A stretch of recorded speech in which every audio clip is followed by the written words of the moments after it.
By May 1988, Worldwide Plaza, this 47-story skyscraper under construction in New York, is making an unmistakable impact on the community around it.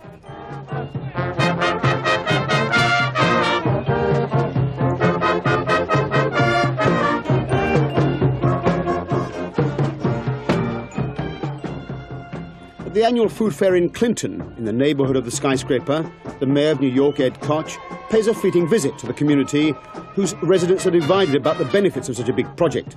As well as the skyscraper, there are to be shops, apartments and cinemas.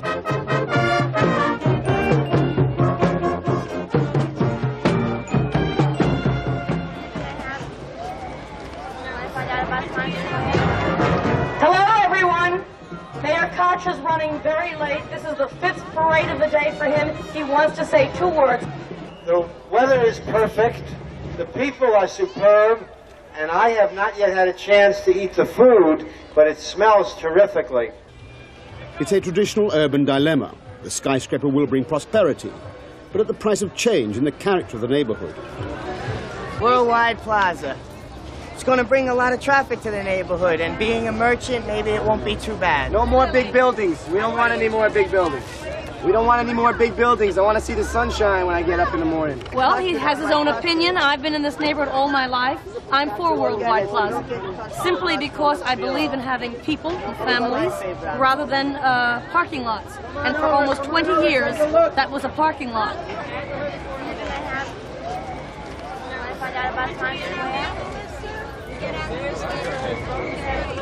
want to buy a button? It's only a buck.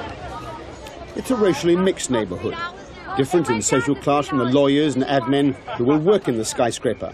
Some people in this community have spent 4 years fighting the development, and they're still convinced it's totally unsuitable for the area.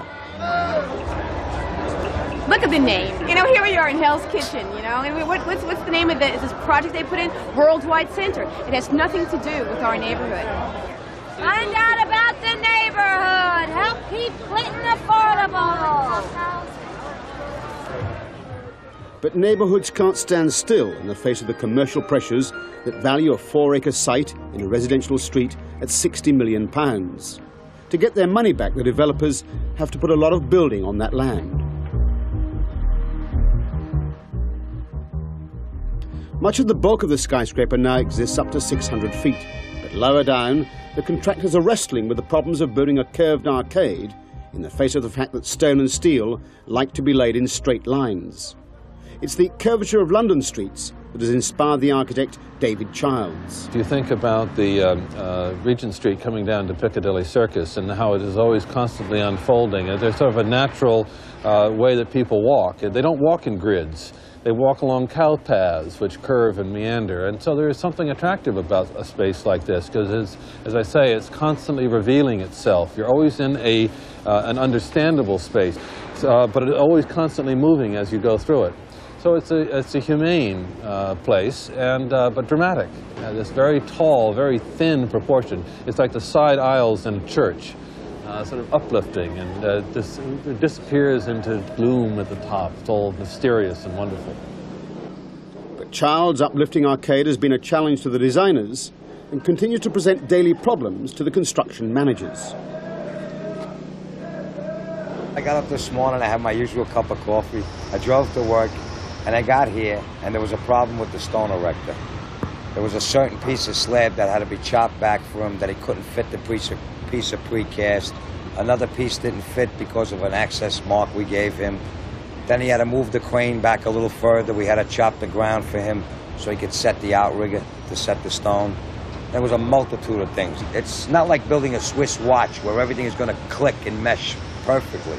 You don't take a 10-ton piece of stone, put it against the building, and it's going to fit perfectly.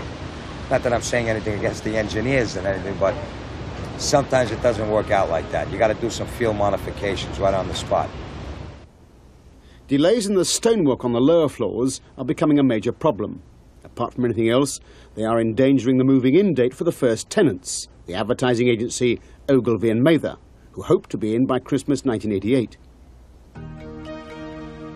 That date is looking increasingly unrealistic, although at the top of the skyscraper, the iron workers have managed to keep on schedule.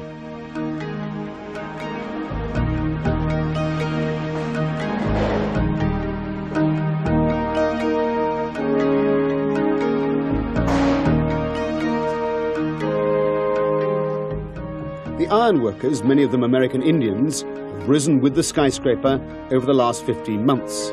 Now they're about to hand over to another team from the roof contractors, a company called Werner Duntz. The roof of Worldwide Plaza is a unique part of the skyscraper, and it called for careful design and planning. It was to be an 8-sided pyramid, clad with sheets of copper. At the very top was the pride of the skyscraper, a glazed pyramid that would have a beacon in it, called by the project team David's Diamond, after David Childs, the architect. It was an ambitious structure. The peak is up 47 stories to build that kind of a peak of copper, and on top of which you're planting a glass crown with all of the difficulties that go with it, which we haven't even seen yet because we haven't even started yet, is scary. To me, is scary. The building of the huge roof required major planning. The conventional way to do it would involve several different trades and scaffolding all around the top of the building, and could take 8 or 9 months. HRH's senior construction manager, Artie Nussbaum, discusses a simpler way, using prefabricated copper panels. We felt we could make these copper panels up in a factory and then hoist them to the top of the building with the derrick. By doing that, we have only one trade working from the floor, putting in all the work with everything prefabricated, a minimum of field work, instead of the 4 trades and the big scaffolding. Now, if you think about what the cost of the land is and the cost of the building, the interest alone on this building is running at, by the time we reach there, $2.5–3 million a month. So every month that we can get off the top of this building and open it is money in the owner's pocket. Early in 1988, Duntz started manufacturing the roof at its plant near Toronto. They set to work fabricating the hundreds of copper panels and seams that will make up the roof.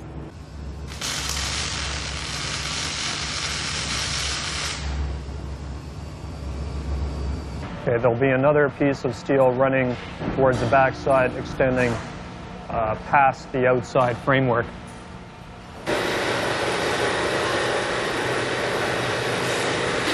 One consequence of Nussbaum's idea of prefabricating the panels is that there are a lot of heavy pieces of copper which will need to be stored on the roof before they're installed.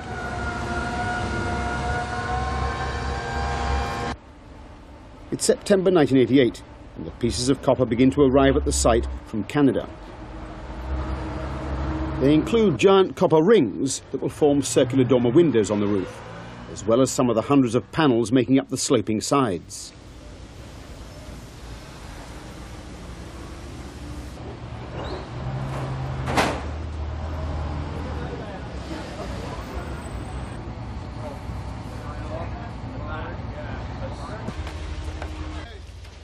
Unfortunately, by this stage, HRH had discovered a major flaw in Artie Nussbaum's plan to assemble the roof in a unique way.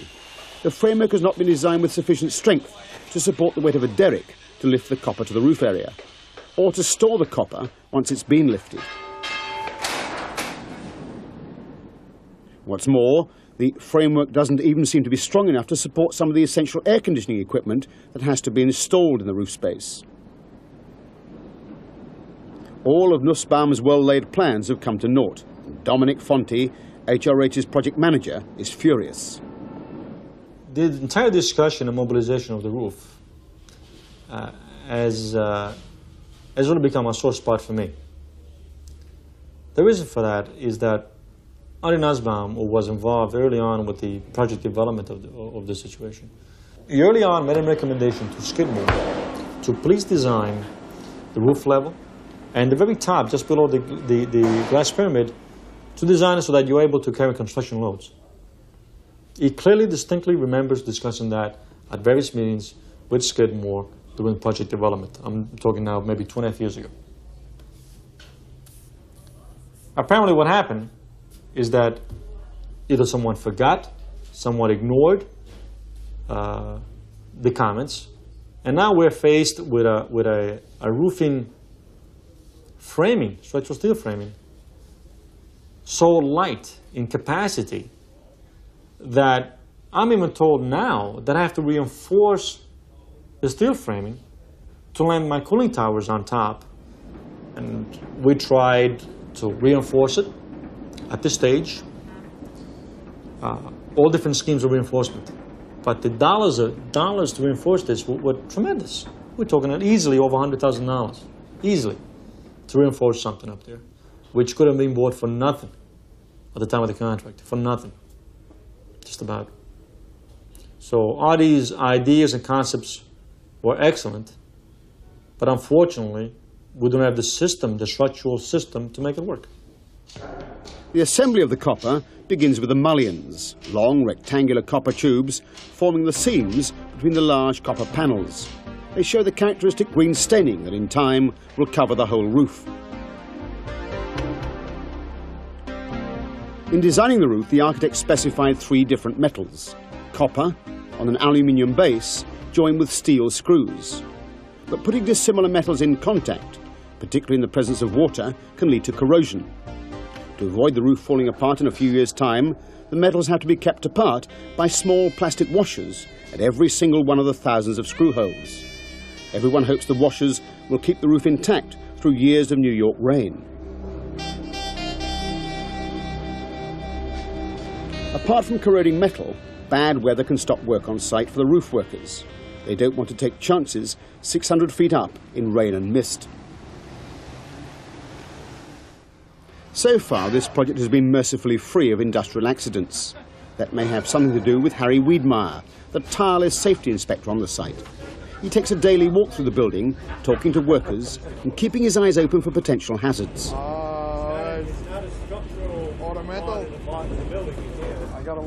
The industry reads to be that the most dangerous trade and the most accidents do occur with elevator constructors, and that's shafts. They have the highest death rate in New York City. I would believe the highest death rate in the United States. To have an open shaft at the 49th story and somebody accidentally fall into it, it's very easy. Death comes very quickly. It's a high-pressure job. It's a high-pressured industry. It would have been a nice conversation with us. My biggest thing with the elevator constructors is to have them tie off in the shafts.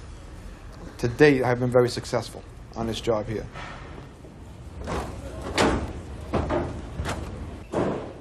On a daily tour, it's always good to consider and look around and have eyes open for everybody. This is something that you don't see that often, but it does happen. These are 4x4s. We would like to take them, always push them to the side. Pieces of wood can gain a lot of momentum in falling off a building. Recently, a pedestrian was decapitated by a similar piece of wood falling off another HRH building. What I would like to see a lot on ironworker floors is cable. It's something which can hold 1,800 pounds direct pressure, except upward. Every year, safety regulations get tighter on construction sites.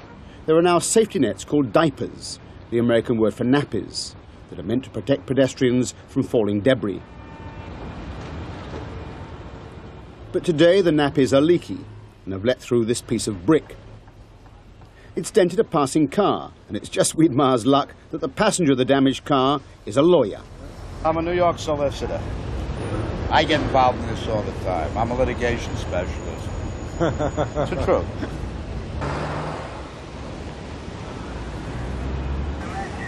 Wiedmeyer's easygoing approach can often smooth over an incident that might otherwise require the city authorities to get involved.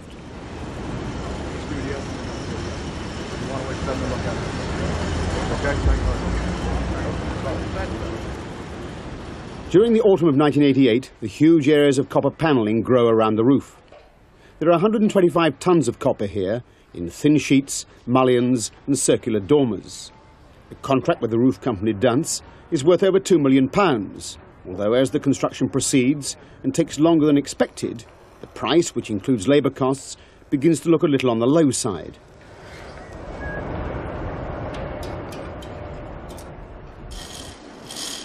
One of the reasons for delays is the fact that the roof can't support a hoist, and so pieces like this roof dormer have to be hauled laboriously to the top by hand.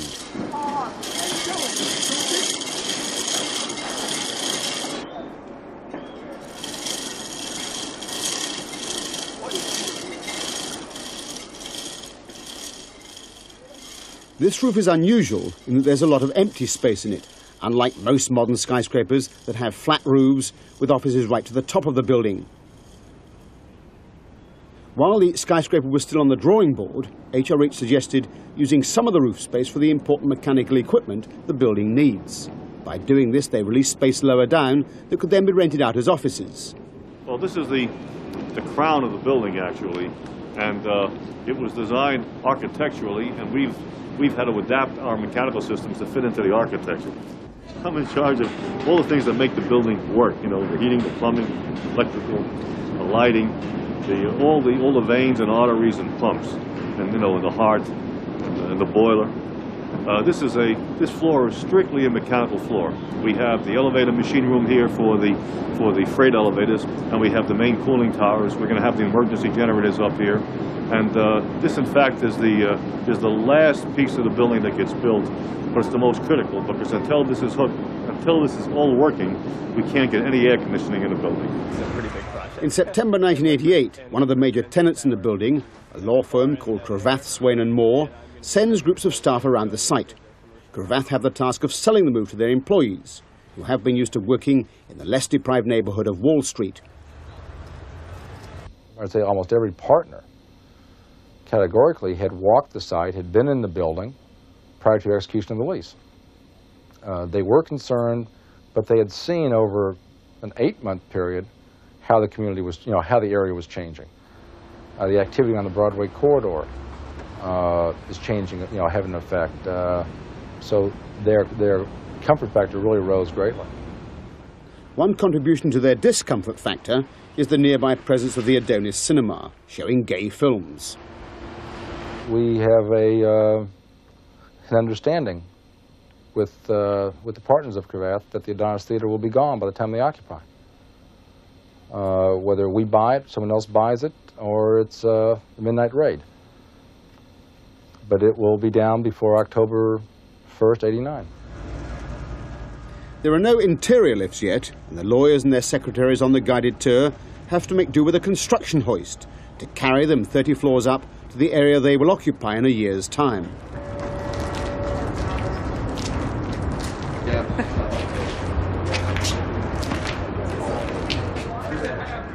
These higher floors have no windows or interior walls, and the group gets a preview of the comprehensive views of Hell's Kitchen they'll see when they move in. When people are lousy, I won't be up here working. That's disgusting. At least you should have some. Look at all this. Look at there too. They got a golf court. Right there, look at all that. Oh, look at all this. As long as I can get AM reception.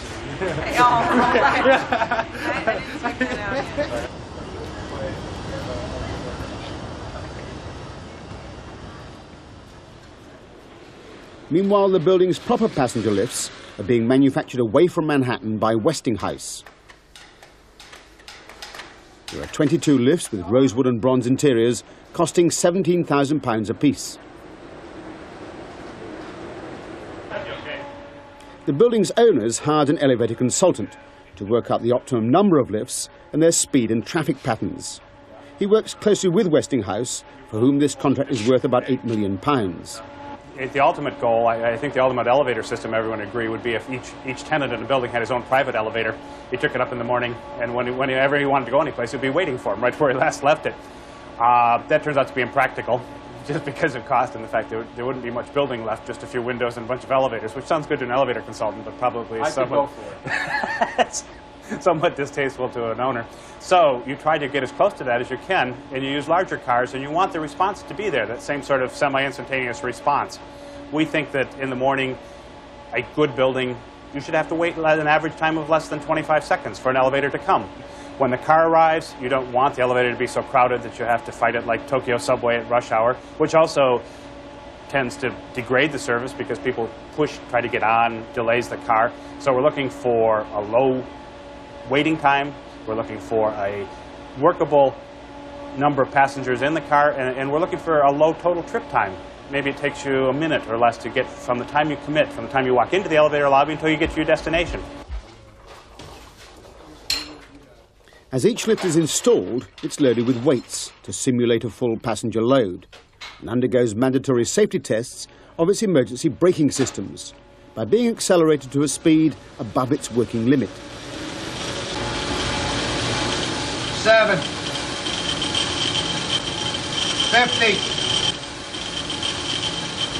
8, bingo.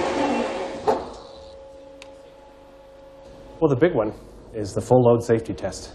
And this is where you load the car up to its maximum capacity, in this case 4,000 pounds of weight on it, and then you accelerate it and you drive it right past the bottom floor and right into the buffers. And the buffer's job is to decelerate the car, bring the whole thing to a rest at a maximum deceleration of -1 g, or the force of gravity, and then dissipate the energy, the kinetic energy that's in the weighted car.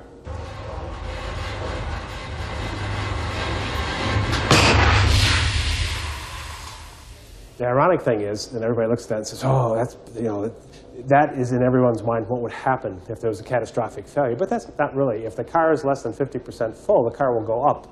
The counterweight, which is on the other end of the ropes that hold the car, weighs more than the empty car. So the fear of falling into the pit at a full speed is unjustified by most designs. It's certainly, by a factor of 10, the most safe way to travel. It's 10 times safer than walking the stairs. People have 10 times as many accidents on stairs as they typically do on elevators. As the building acquires a fully functioning set of lifts, there's a confusing situation over the floor numbering, as Dominic Fonti explains. Ogilvy Mather and the tenant decided that they don't like the number 3 for some reason, and they don't like the number 13 for another reason. So they decided that the 3rd floor will become the 4th floor, and the 13th floor will become the 14th floor. So when you go into the elevator cab and you push the button, you want to go to the 13th floor, you push 14. It caused a lot of confusion. You tell someone, I'll meet you on the 39th floor, I guess it's fine, 39th floor. In reality, 39th floor is the 41st floor in the elevator cab. And if you just happen to be below the 13th floor, and you say, I'll meet you on the 8th floor, it's not the 10th floor, but it's the 9th floor, because there's only one number added to it. So that has caused a little bit of confusion to all the workers, and they've been stating quite a few jokes about it. So. The building is being completed from the bottom upwards. And during the autumn, the lower floors are, for the first time, beginning to look like finished offices. But at the top of the building, HRH discover a mistake at the point where the copper roof meets the masonry walls. Or to be precise, they discover 2 mistakes. There's a mismatch between the walls and the copper sheets that have been designed to cover them. The problem is the 46th floor is we just have a pier in between windows that sticks out approximately 4 inches from the face of the windows on the other side. We would have liked this to have been flush. There are certain reasons why we can't remove this. The copper panels and mullions used to sit back flush against here. Now we're going to bring it out and put a return piece here, a little filler piece, so it'll match and enclose the system. There's about 16 of these. I call them the T-sections. There's a horizontal and a vertical piece where the copper goes in a T-shape. 16 of those on the 46th floor. As if this weren't bad enough, there's another mismatch on the floor above. Okay, the problem we have is on the block wall there, it's colored yellow at this point in time, is the space between the windows. The distance between window to window, that block that's in there is not the dimension that we would have liked. That's a difference of 1 to 2 inches. Okay, the manufactured copper panels have to fit in between those windows. It could happen anywhere along from design right on through the actual building. The information goes through many, many hands from office to office, and the first thing we do is try to solve the problem. Get everything moving, get people in a direction. Time is money, and we'd like to complete the job, and that's the first thing we do. Then we sort through the pieces and find out what went wrong and where, and then we point fingers. We have 2 tasks. One is to finish the building and find a proper correction for this problem, and finish the building. So the result of this changes, in my estimate, came out to about $150,000. It's a shame, but the owner was not the one to blame for this. But unfortunately, is the one who's ended up paying for it. Are we going to be attempting to recuperate some of this money? Yes, we're going to attempt to recuperate some of the money and make the responsible parties pay for whatever errors they made. You know, but in the short end of it, the owner is going to absorb some of the cost, unfortunately. There are really two parallel activities going on at the top of the building during the autumn of 1988. As Dance assemble the copper, another construction team is working higher up on the metal and glass pyramid known as David's Diamond, after the design architect. They start in September, assembling a white tubular framework by screwing long metal tubes into connecting nodes. In this way they will make up a series of large triangles, converging to a point at the top of the building.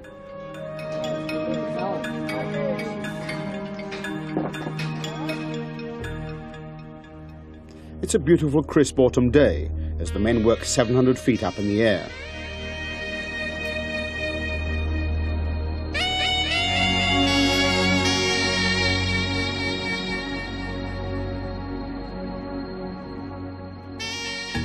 At a factory on Long Island, the outer skin of the diamond is laid out on the floor. It's made of separate aluminium sections and will have frosted glass in each triangle.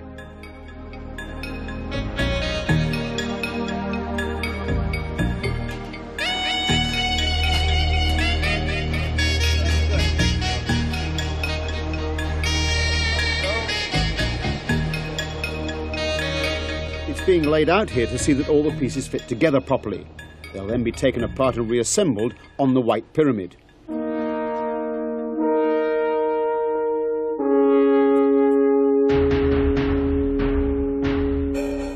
By November, the aluminium framework is in place. Inside this pyramid, a giant beacon will light up the top of the building.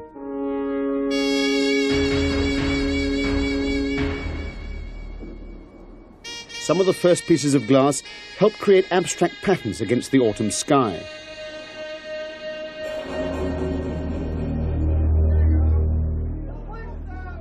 On November the 18th, the construction team are working right at the top of the building, preparing to lift a metal pyramid to the highest point in the skyscraper. Worldwide Plaza will go no higher than this.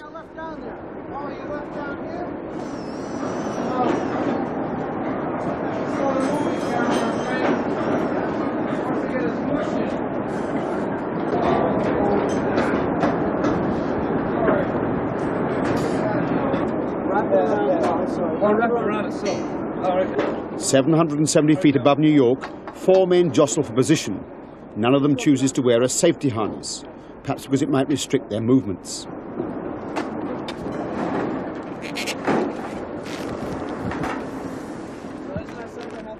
They're drilling the bolt holes for the base of the metal pyramid.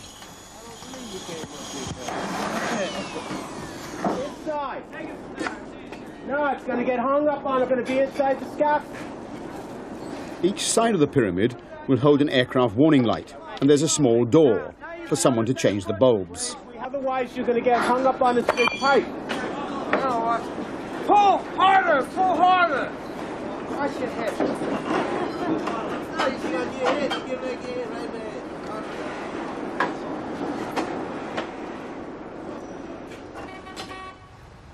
With the pyramid finally fixed to the top of David's Diamond, the skyscraper has acquired its final profile.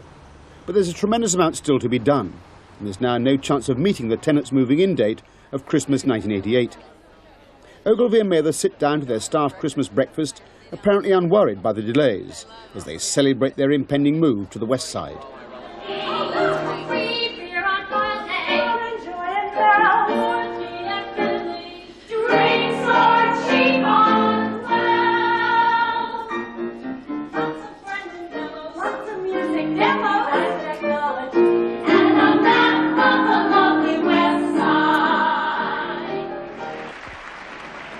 At the moment, O&M staff are scattered in several buildings all over New York. After the move, they'll fill 13 floors of Worldwide Plaza. Yeah, it's a great idea. So we'll all be together for the first time. Will you be able to go meet with people you want to meet with without waiting for a half hour to 45 minutes for elevators to catch up? Really looking forward to 2 buses, but I think it'll be worth it. Given that the elevator service will be better, we'll have interconnecting staircases and all of that. But on site, there's no reason to stop work and celebrate this morning. Felix Germano and his colleagues must keep cracking the whip to get the stone and marble installed in Ogilvy and Mather's lobby.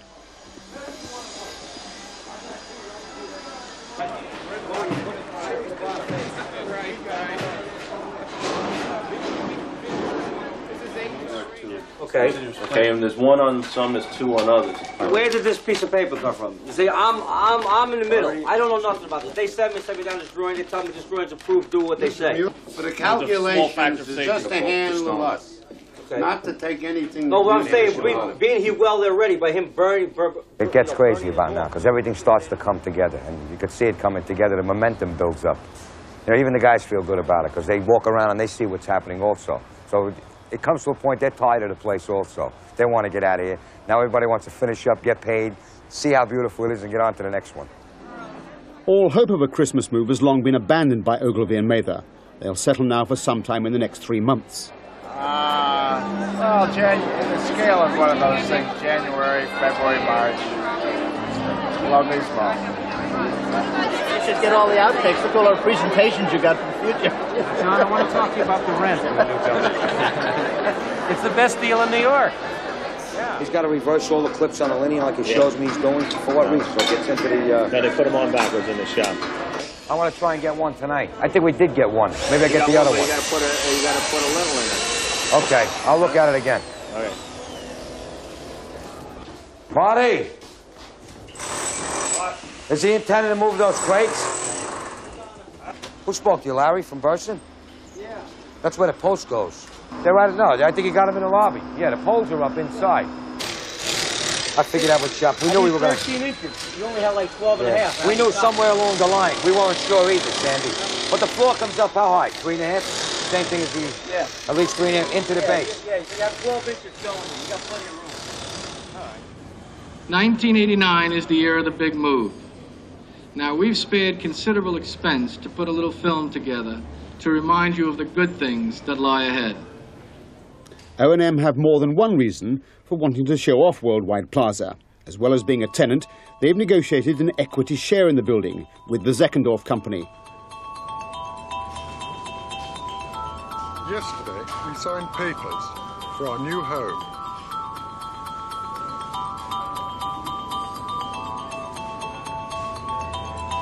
Worldwide Plaza is very important, and it's the first significant office building to jump across 8th Avenue. They're working from there.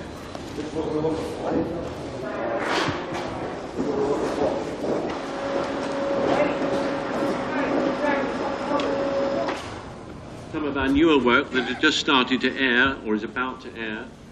We washed 50 loads of laundry in surf and 1 in a leading detergent.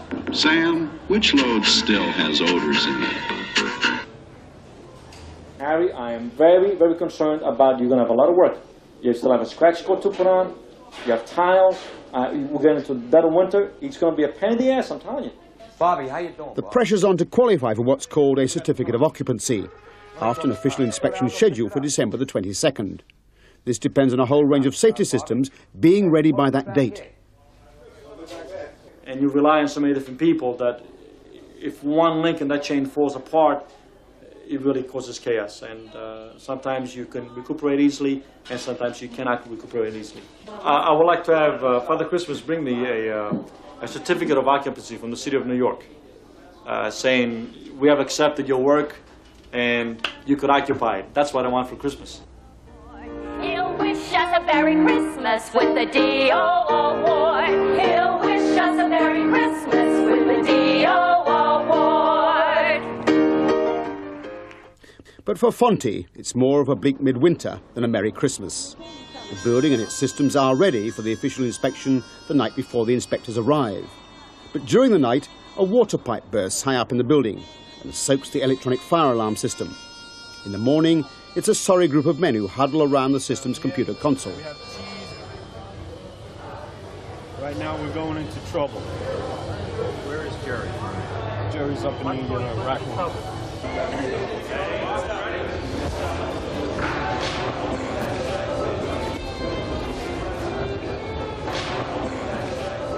Yeah, it's really loud. It won't be easy to organise a new inspection of the alarm system, and for every week's delay in the moving-in date, the owners will lose £200,000 in rent and will blame HRH. It's been another setback for Dominic Fonte and his team. I was extremely upset. Usually I'm calm, I'm smiling, but I was very, very upset. We had a very difficult time in trying to get them back, in trying to get them for the appointment. December 21st and December 22nd. I mean, they have a 6-month waiting period in the city of New York. So we had to call everybody that we knew to try to see if we could have the inspections moved up, and I could try to accommodate us due to the volume and the size of this project, which they did, which was December 21st and December 22nd. Now we have to go back and beg again, hat in hand. This has really spoiled my week. It never fails that every year around Christmas time, around December, we always have a crisis of some other type or one another. It isn't until February the 28th, 1989, that Fonte is able to send Jack Schuster a copy of the certificate of occupancy after using every pressure to cut through the red tape. Now they're on the home straight. It takes from February to May to get the interiors of the lower floors ready for O&M to move in. On May the 15th, 1989, the skyscraper receives its first tenants, to the skirl of bagpipes, a reminder of Ogilvy and Mather's Scottish antecedents.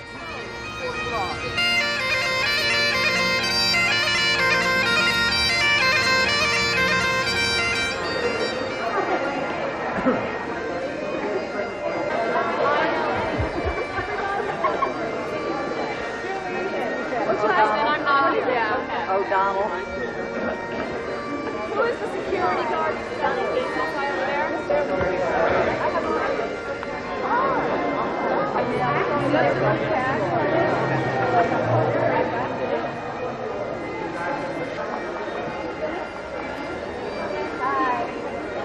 Am I an H or am I a W?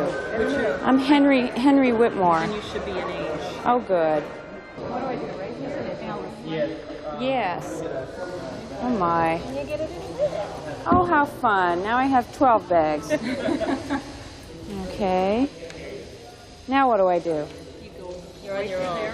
I'm on my own. Thanks a lot. For Alice Henry Whitmore, an O&M copywriter, the confusion that started with her new ID card continues as she tries to find her new office.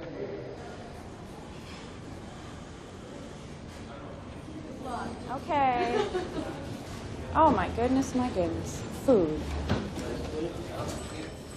I've never seen so much red carpet in my life. Hi, Alice. Hi, Alice. How are you? Okay, I guess. Are you our head dude? All right. What are we doing? Okay. Like, where's my office and why is it so hot in here? Oh, here's a map. Yeah. It all looks the same. This is going to be a problem. I forgot breadcrumbs. Goodness, goodness. Veronica. Goodness. Hey, Annie! Annie, I'm lost. Everything's a sea of clean hallways. I think I must go this way. I should have gone that way. I went that way. It's going to be easier to go back. Ah! It's probably easier to apply for a new job than find my room. Let's see. There's my boss! There's Tom, I was lost! I ended up in Malcolm's group and they shooed me away. Here's my room! Wow, this is great. Somebody cleaned my couch. Or maybe not. It just looks cleaner. Oh, I have a lovely roof. Well, actually, it usually takes me about half an hour to walk here, and it only took me 40 minutes. Here I'm walking along with my little briefcase. I wore my leather jacket today to look dangerous and mean. You know, kind of protective coloration. It worked! No kissy noises, at least for the last few blocks. Nope. This is a new beginning for O&M, but the edge is taken off the rejoicing by the fact that at this very moment, a fierce boardroom struggle is taking place as a British advertising company, WPP, carries out a hostile takeover bid. There's a stockholders meeting tomorrow and a board meeting this afternoon. So it's taken away quite a bit of the euphoria about a new beginning, because that takes on different connotations in today's circumstance. We don't even know the terms of the takeover, but in a worst-case event, the symbolism of moving here to someone else's company is very unsettling. It's also unsettling that there's a lot of unfinished work in O&M's ground floor spaces and on the pavements outside. And Felix Germano tries his best to pressurise the contractors who are doing the work. In fact, a complaint from O&M to the building's owner, Bill Zeckendorf, had led him to inspect things for himself. I became very concerned that we're not going to make the date. And so I got hold of the president of HRH and the chairman of HRH, and it was a problem that had been festering for a long time. And I think people tend to feel they can solve those problems without be too deeply involved in it. But having seen it for myself, I got very concerned and started pushing the panic buttons. Has he raised hell? Yes. Not as much as an hour ago. Very unhappy.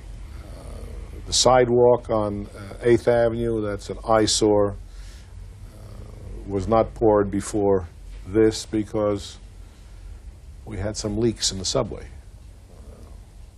Reason? Combination. A little bit of poor workmanship, a little bit of poor design. We've had our share of problems with some of the contractors who haven't fulfilled their commitments on time. But we live in a city and in a time in which you can't put a gun to their head because the material that they're using is specialized. I'd like nothing better than to throw some of them off the job. Obviously, I've received phone calls from everybody, both in the Zeckendorf organization, the KG Land organization, and the HRH organization. It's, again, perhaps, I'm over here in the trenches and I don't see it as a big deal, but it was a big deal, obviously. When you have the developer, Bill Zeckendorf, getting involved as to why we still have crates of granite in the way. And obviously, if the tenant had not complained, or if the tenant had not basically as big deal as he made it, it would not have been a big deal. I mean, you go out there now and you'll see that it's all taken care of. 10 days after the first tenants move in, there's an important event for the owners and a field day for lawyers and accountants. A permanent mortgage is to be signed for $533 million, the total cost of the skyscraper and the apartments and shops around it. That's the money we check. Oh, Mike Taylor. You were not to leave. Now you just check Mike Taylor. Right. The release of residential units, make sure. The skyscraper is now fully let to O&M, Cravath and 2 other prestigious tenants. The developers can now get a much more favourable loan than the high interest money they'd used to pay the design and construction costs.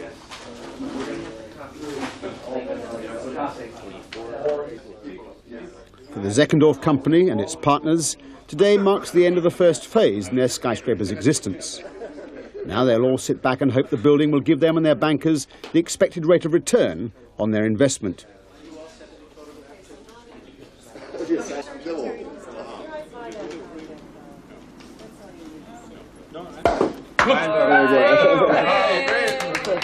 In one respect, the skyscraper is already a success. It stands where there was only a hole 2.5 years ago. On a day-to-day basis, the builders might seem to have struggled from problem to problem as the building rose higher. But it's a massive and complex construction, built almost entirely by hand and dependent on thousands of people to make the right decisions.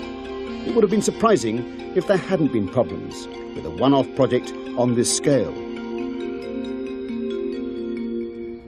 The fact is, it has been completed, if a bit over budget, and a few months later than originally hoped. And it now takes its place among New York's top 10 skyscrapers.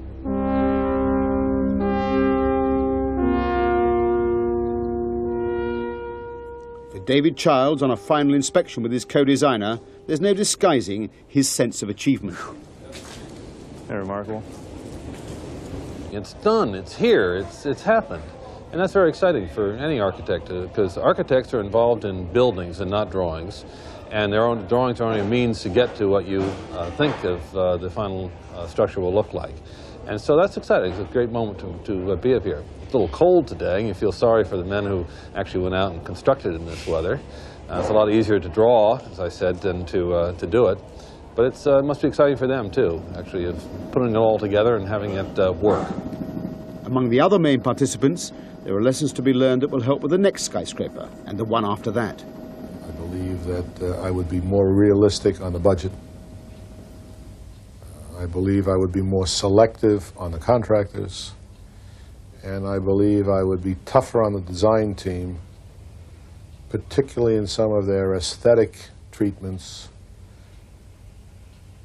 Too often, construction managers, contractors, or what have you, in order not to antagonize architects, from whom they get their bread and their butter, will not, in my judgment, budget the falderall on a building properly. And then when the time comes to build the blasted thing, you find that not only the costs gone out of sight, but the time, you get hurt very badly with the time.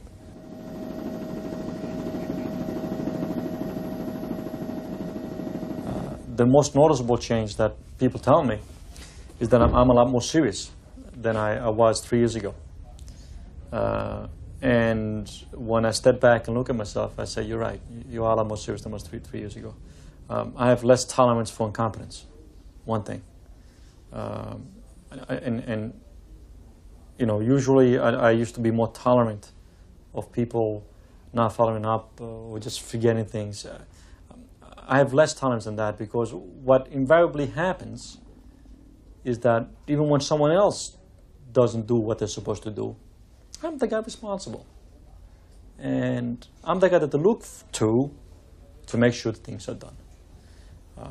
And I can never use the excuse, well, I assigned Joe Smith to do the job. That's no excuse. It's Dominic Fonte who's supposed to be doing the job, quotes. Okay? So I'm a little more of a pain with my people than I was 3 years ago.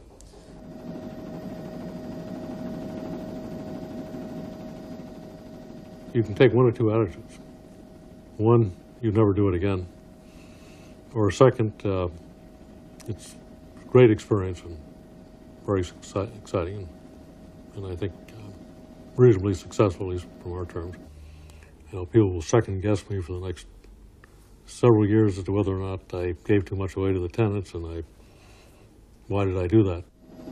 For Terry Soderberg at the Zeckendorf Company, there's only one way to judge success. What it comes down to are pieces of paper, numbers, internal rate of return, the net present value, discounted cash flows. That's what it's all about. It's not about whether or not the construction manager has gone from here to here or vice versa. It's not a situation of where the architect has become, as they call him, David Childs, the rock star of architecture in New York. What it's about is dollars and cents. We want to build quality. We want to build something that is going to be a statement. But if you can't do that and still have it financeable and make a return, then why are we doing it? I'm not doing it for the fun of it. I don't think Bill is. I don't think the other partners are. And I don't think the lenders who are lending, they aren't doing it for the fun of it. So we can cut through all the philosophical stuff of the architects, the planners, the sociological statements that some of the partners have made about we're saving or we're enhancing the community life and all this sort of stuff. That's all true. But what it boils down to is internal rate of return.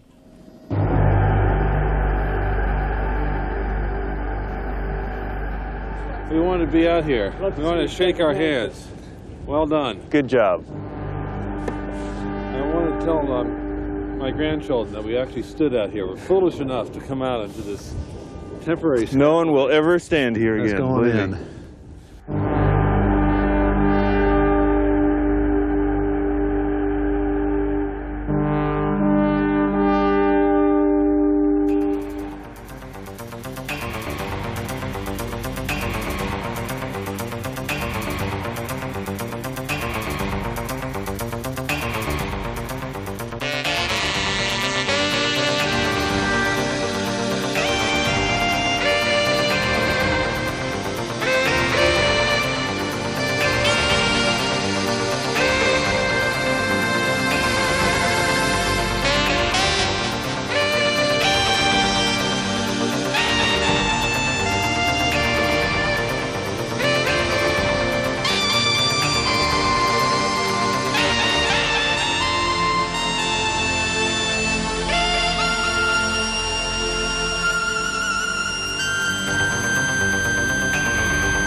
By May 1988, Worldwide Plaza, this 47-story skyscraper under construction in New York, is making an unmistakable impact on the community around it.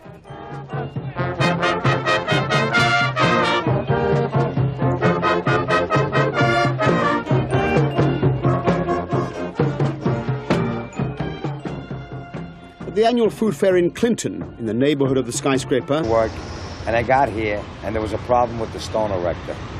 There was a certain piece of slab that had to be chopped back for him, that he couldn't fit the piece of precast. Another piece didn't fit because of an access mark we gave him. Then he had to move the crane back a little further. We had to chop the ground for him so he could set the outrigger to set the stone. There was a multitude of things. It's not like building a Swiss watch where everything is going to click and mesh perfectly. You don't take a 10-ton piece of stone, put it against the building, and it's going to fit perfectly. Not that I'm saying anything against the engineers and anything, but sometimes it doesn't work out like that. You got to do some field modifications right on the spot. Delays in the stonework on the lower floors are becoming a major problem. Apart from anything else, they are endangering the moving-in date for the first tenants, the advertising agency Ogilvy and Mather, who hope to be in by Christmas 1988. That date is looking increasingly unrealistic, although at the top of the skyscraper, the ironworkers have managed to keep on schedule. The Mayor of New York, Ed Koch, pays a fleeting visit to the community, whose residents are divided about the benefits of such a big project. As well as the skyscraper, there are to be shops, apartments and cinemas.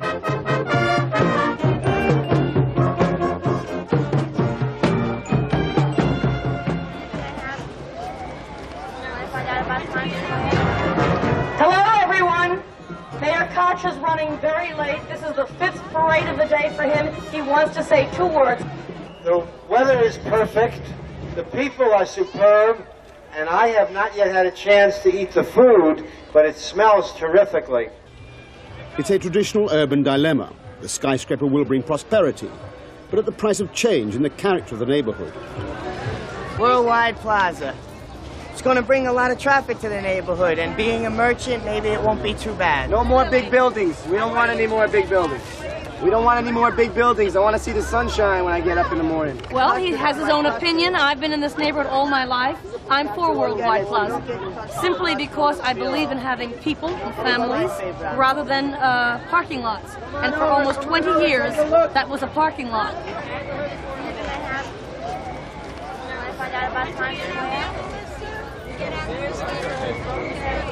You want to buy a buck? It's only a buck. It's a racially mixed neighborhood, different in social class from the lawyers and admin who will work in the skyscraper. Some people in this community have spent 4 years fighting the development, and they're still convinced it's totally unsuitable for the area. Look at the name. You know, here we are in Hell's Kitchen, you know, and what's the name of this project they put in? Worldwide Center. It has nothing to do with our neighborhood. Find out about the neighborhood. Help keep Clinton affordable. But neighborhoods can't stand still in the face of the commercial pressures that value a 4-acre site in a residential street at £60 million. To get their money back, the developers have to put a lot of building on that land. Much of the bulk of the skyscraper now exists up to 600 feet, but lower down, the contractors are wrestling with the problems of building a curved arcade in the face of the fact that stone and steel like to be laid in straight lines. It's the curvature of London streets that has inspired the architect David Childs. If you think about the Regent Street coming down to Piccadilly Circus and how it is always constantly unfolding, there's sort of a natural way that people walk. They don't walk in grids. They walk along cow paths which curve and meander, and so there is something attractive about a space like this because, as I say, it's constantly revealing itself. You're always in an understandable space, but it's always constantly moving as you go through it. So it's a humane place, but dramatic. This very tall, very thin proportion. It's like the side aisles in a church, sort of uplifting, and it disappears into gloom at the top. It's all mysterious and wonderful. But Childs' uplifting arcade has been a challenge to the designers and continues to present daily problems to the construction managers. I got up this morning, I had my usual cup of coffee. I drove to